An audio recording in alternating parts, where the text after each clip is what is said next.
I'm the Racing Doctor, and this is the Come and Grind It put on by Capital City Racing out in Leesville, Texas. I had very little expectation going into this event and into this race. I had a pretty significant crash racing cyclocross back in November and shattered my clavicle, so I was off the bike for like 4 months. I did get a trainer and rode in the garage. I probably did like 600 or 700 miles in the garage over the past 4 months, but this is my first foray like back into gravel. So I have like zero expectations going into this, and I decided before I ever rolled out here that I was not going to try and get up here with these guys in the front. I had no desire to get into the mix, throw elbows, and try and race.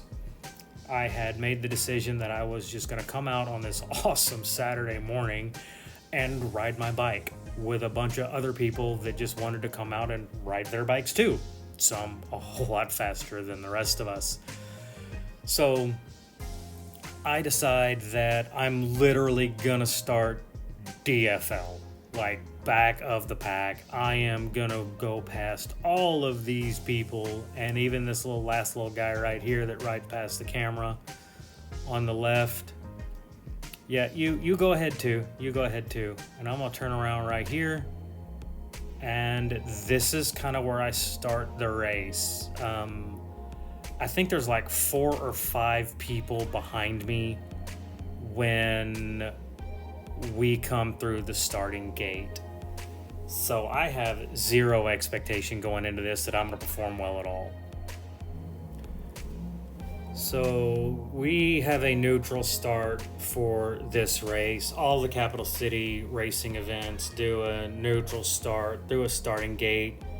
We're all behind a truck, but I'm so far back in the pack that I don't even see the truck, and I don't see the truck for quite some time until we make the turn onto the gravel, and that's where the race really kind of starts. So we get like a mile lead out here. We come through the Do More tracking gates, and the timers start, and we're off.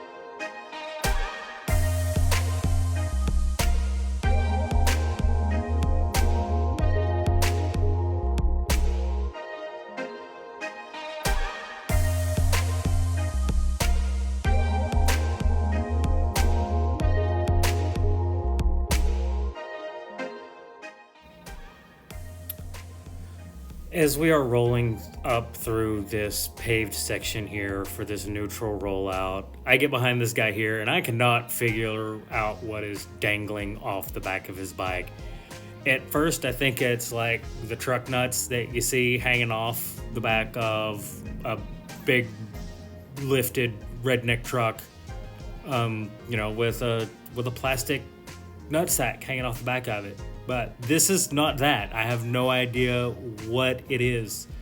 So through this neutral rollout, that's kind of where my mind was. It was like, what does this guy have tied to the back of his bike? Come to find out, I met him after the race, and it's just a little piece of pink ribbon, like the plastic marking tape.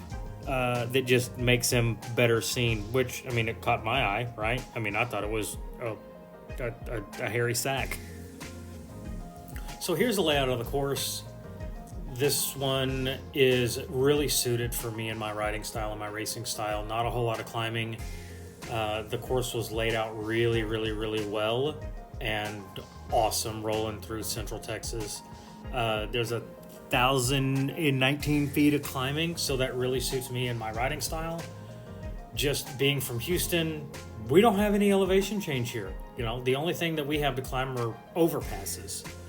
So the course was really laid out very well. The gravel that the guys over at Capital City Racing picked in these roads, pristine. The course was awesome. The layout was awesome. The race was a ton of fun. So getting back into the neutral start here, I was super nervous going into this race. I was also super excited as well. First race back after a pretty significant crash where I shattered my clavicle into like 7 pieces and needed 8 screws and a titanium plate. But I'm excited to do this, and I'm excited to get back on the bike, and I'm feeling really, really good about this. Unlike this particular individual on the right side of our screen here who had to get off the bike to relieve himself, there is nothing worse than having to jump off the bike and pee in the middle of a race. Because if you're on front group riding 24, 25 miles an hour and you have to stop to pee, your race is over. That's it for you. You are done. You are not catching back up. That has happened to me a couple of different times throughout my racing career, and it sucks because not only are you no longer in the front group, you are somewhere being mid-pack jack by yourself and there's nobody around you. Lucky for the guy who had to stop, this is a neutral start, so we're all slowing way down here. We actually come to a complete stop as we make this hard left-hand turn, and there he goes. He's trying to get racy, get back in this event and make things happen. You can see everybody turning left right here onto the road. That's where the race actually starts. The neutral start is over and we are going racing. They pulled the truck over here and are cheering everybody on as we roll through and go racing.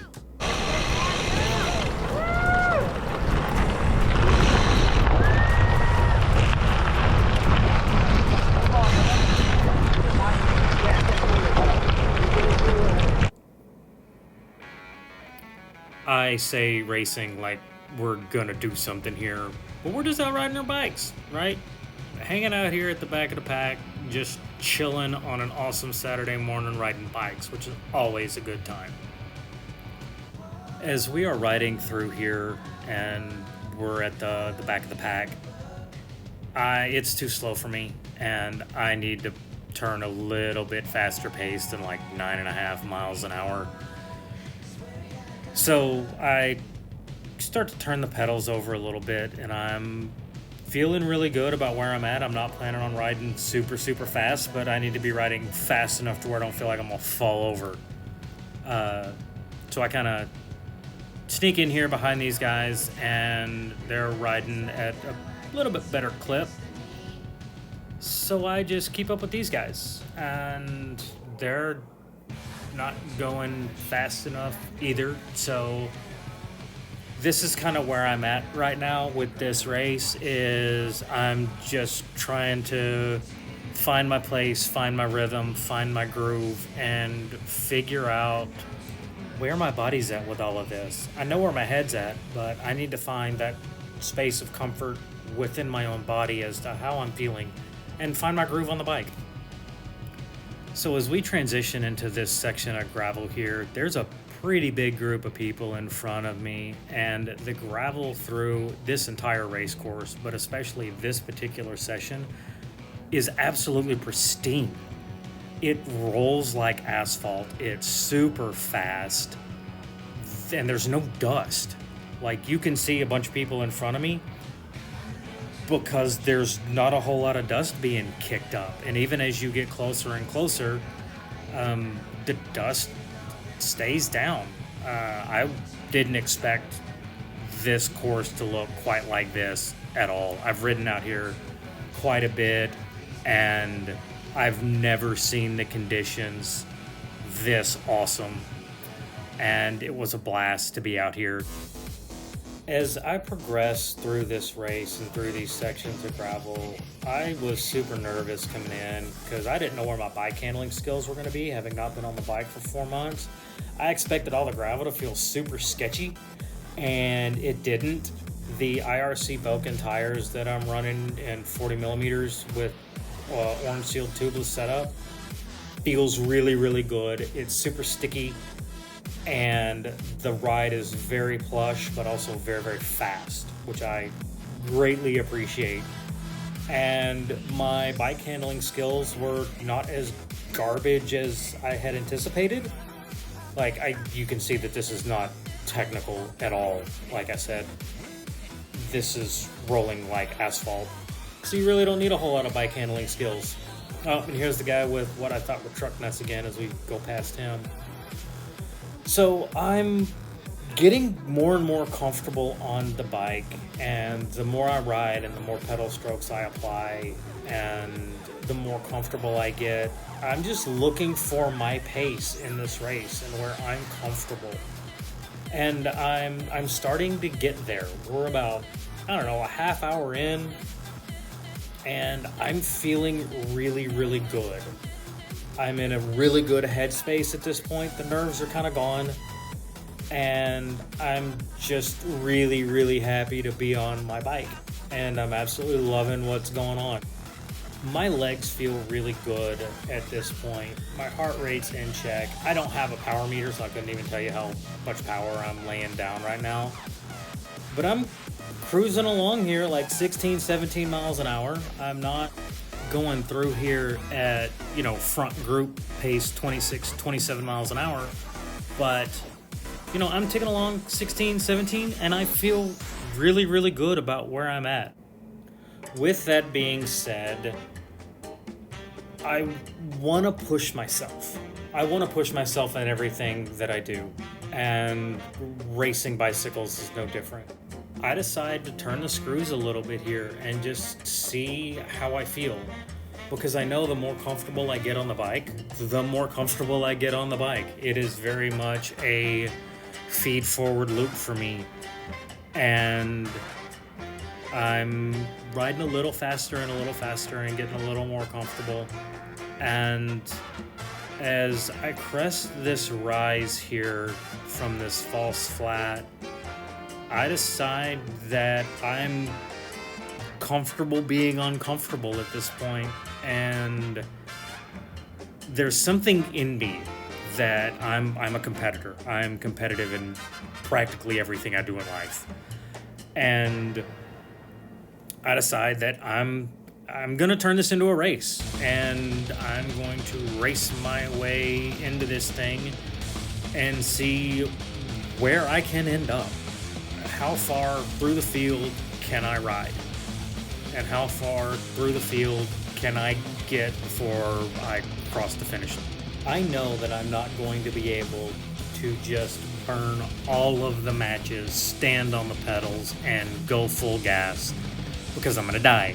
What I know at this point is I'm going to have to drastically change my racing plan. Because my racing plan was, let's go ride bikes and not finish dead last, don't crash, don't break a bone, but finish the race. And now I am trying to get racy and get competitive and see how far through this field I can ride. And I've never gone that way before. I've done it the other way, where you get on the starting line, you feel great, and then you have to change your plan to where you're just not gonna finish dead last. And to do it backwards is just really odd, but I'm excited about what's to come, and I'm just taking it pedal stroke by pedal stroke, trying to figure it out.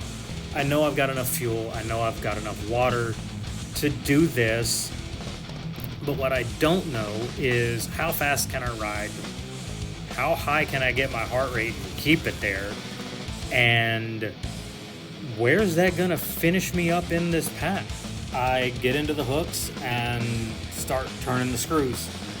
And at some point, as I come around these two individuals here and I pass them on the left side, I lose one of my earbuds. I only had one in, but like my left earbud pops out of my ear, and I buy these things at my local grocery store, so they're like $10 a pair. I don't care. I'm not stopping to turn around and get it. So now I have to finish this race without music, which is not all that bad, whatever. But I find a lot of motivation in music, and in my Spotify list that I've spent many, many years curating, I have a set list of, it's called my racing mix, and I can put that on shuffle and just listen to it. I think it's like 6 hours long, but it gets me in that mindset, and it's an awesome little mix. And I may post that into the comments section as well. So if you want to follow my Spotify feed and listen to what I listen to while I race, you can. Or just if you're interested to hear what I hear, or add stuff to your own list, you can. Not only am I motivated by the music that I was listening to and no longer listening to, now I am motivated by the people in front of me and being able to pass them knowing that I'm stronger and faster than they are, and using that as motivation to continue to press on these pedals and push forward and ride as fast as I can for as long as I can.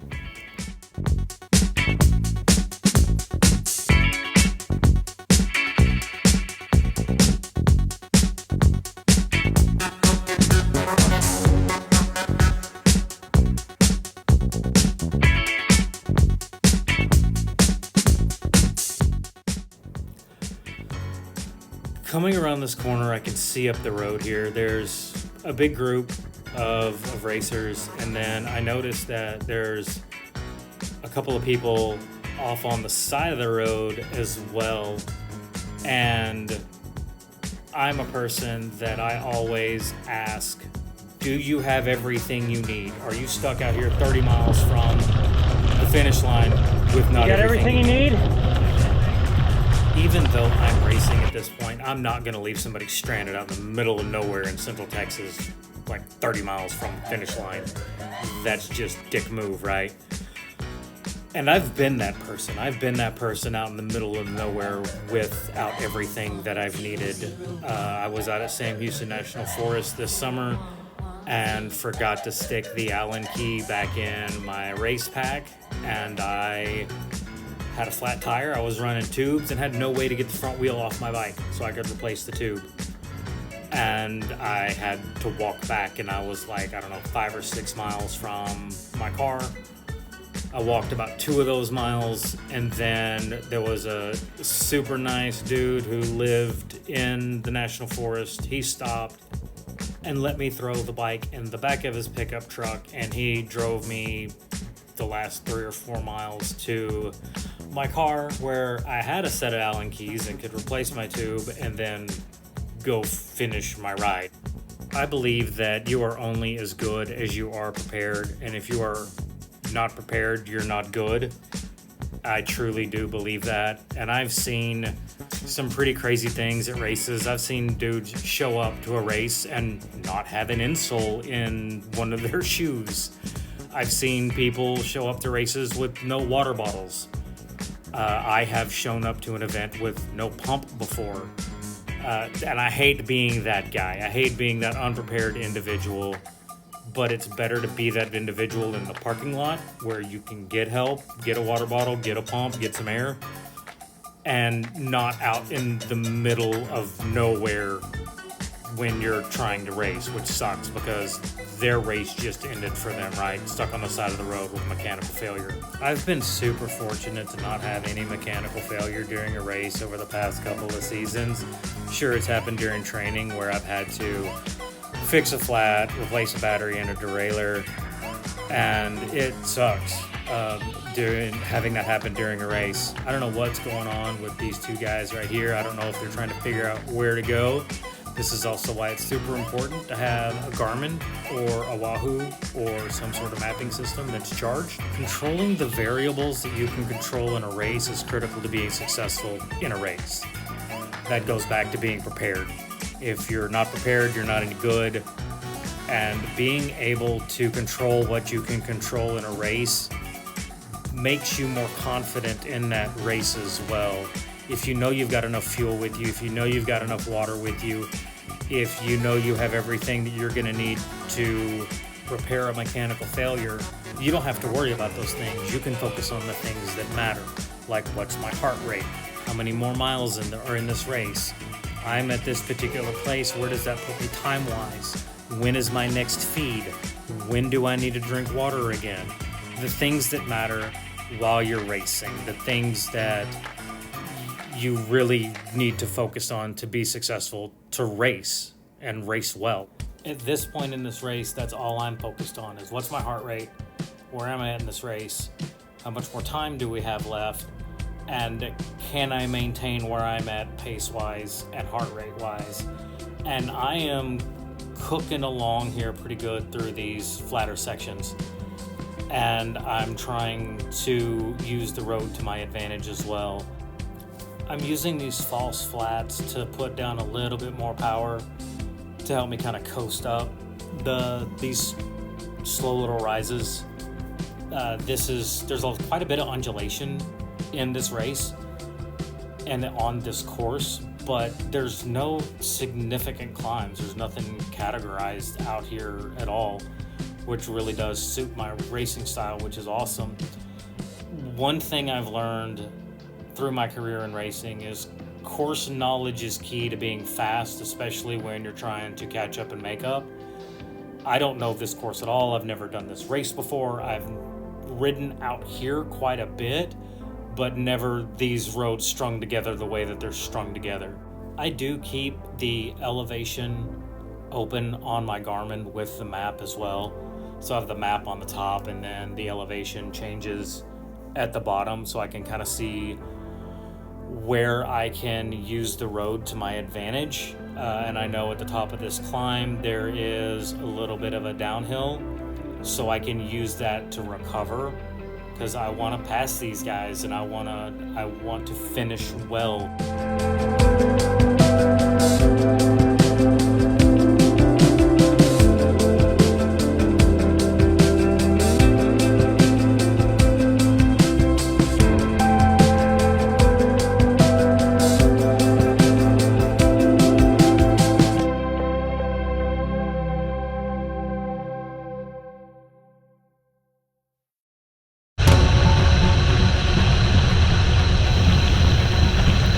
I absolutely love the sound of this free hub body and the way this wheel set sounds. These are DT Swiss 370 hubs with the LN technology in them. I've got the reserve 32 millimeter hoops on it, and then the SRAM XX1 Eagle cassette. It just sounds so rad. I absolutely love the way this wheel set sounds. As the miles begin to tick down and this race comes to a close, this is the last individual I'm going to be able to pass before this race ends, and I'm going to do everything in my control to make that happen. I want this last position. I want to finish better than where I'm at right now.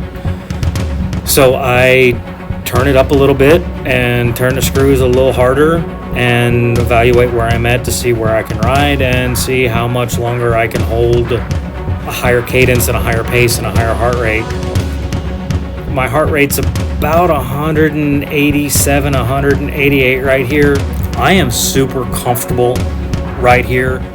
I can ride with my heart rate at 188, 191 for a long time. And there's something that happens when I start to put in that kind of work in the red zone where everything just kind of turns off. My brain turns off. I don't hear anything. I don't feel anything anymore. My legs are not burning. I'm not breathing hard. I'm not a doctor anymore. I'm not a parent. I'm not a husband. I'm just racing my bike. And that's like the happiest place I can ever be in, and I absolutely love being there. I wish I could hold on to that like forever, all the time. As I'm getting comfortable being uncomfortable here in the red zone and everything is kind of turning off and I'm in my happy place, I am solely focused on what's going on in front of me. I am solely focused on catching and passing this individual.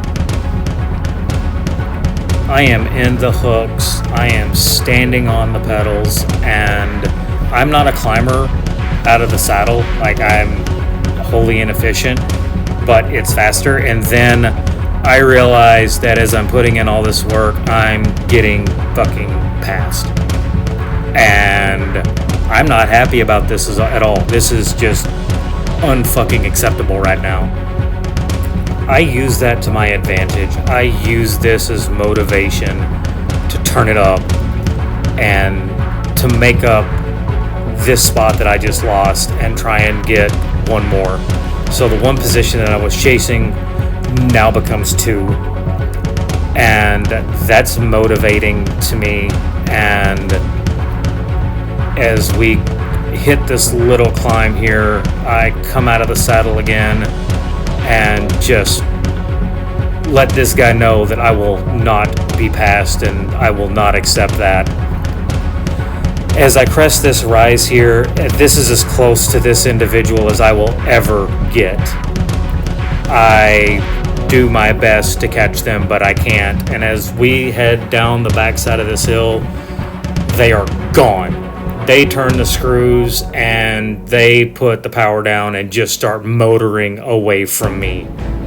Come to find out, at the end of this thing, I was talking to the race organizer, and he asked me if I saw who the person on the e-bike was. And I was like, e-bike? What the hell are you talking about, e-bike? He was like, yeah, there was somebody out there racing on an e-bike. And I was like, holy crap. So that's when I made the connection that the person who rode away from me at like 35 miles an hour when I was headed into oxygen deficit and then into oxygen bankruptcy just rode away from me. It was an e-bike. I don't hate on e-bikes. I don't hate on anybody that's on a bicycle. If whatever gets more people on more bikes and outside, do it. Even race your e-bike. I don't care. That's fine. Doesn't bother me. This individual did get DQ'd from the race, so they didn't get to keep their position, but they got to come out, ride their bike, and have a really, really good freaking time with the rest of us, which is really what this is all about and why we do this.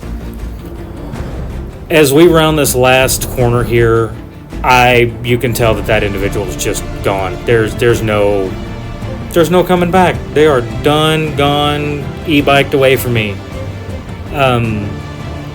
This is about the last mile of this race here. Got a little car traffic. And I'm really, really happy with where I end up. The individual that passed me and I passed again, I looked back a couple of times, couldn't see him. I have no idea what happened to that person. And right here at the very end, these last 100 yards, I go for it. I empty the tank and I put everything I've got into this little sprint. Even though I know I'm not going to make more position here, I'm a competitor and I want to do the best that I can and finish this race as fast as I can. So I do. And I cross this finish line and I am super, super happy about how well I performed and how I did and how this race went for me. Because I went from not wanting to compete to being competitive. Reflections on the 2024 Come and Grind It. This event was absolutely awesome for me. To start essentially DFL and then race my way into 16th place and crack the top 20 is pretty freaking amazing. I am really, really impressed about how well I actually did. To not be a professional racer, and I don't even consider myself an elite level athlete. I'm a doctor who moonlights as a bike racer. To be able to crack the top 20, that was awesome. I didn't think that would be possible, especially after not having a whole lot of expectation going into this race and coming off of a pretty significant shattered clavicle racing cyclocross back in November and not really riding my bike for 4 months. This was awesome. Capital City Racing does an amazing job of putting these events on. Huge shout out to those guys for doing what they do. They got a couple of more events later in the year. The Lit Wizzy, I think that's what they call that race, will be the last weekend in March. And then they're doing another race in May, the Wired Donkey.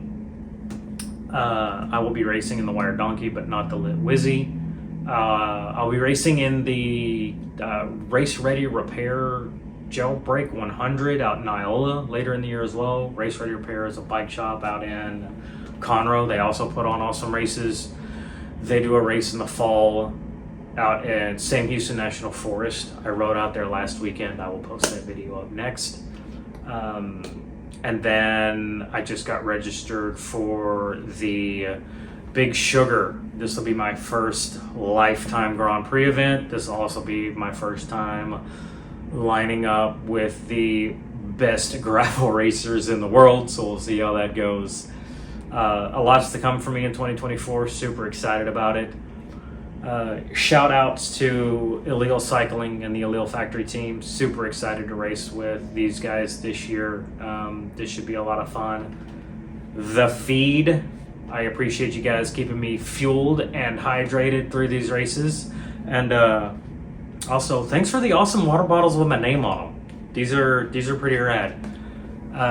Pure Gravel. Thank you guys for the IRC Boken tires. Y'all hooked it up with this setup. These tires are super sticky, super fast. And with the orange sealed tubeless setup that I'm running, it is primo for what we have out here in Central Texas. To my wife and domestic partner, thank you for all that you do and supporting me in my crazy antics and wanting to moonlight as a bike racer. And then also to the kiddo that I am a bonus parent to. I owe this kid a trophy, by the way. She keeps wanting me to win a race and give her a trophy. So she supports me for selfish reasons, but I still love her. I am the Racing Doctor. I will see you guys next time.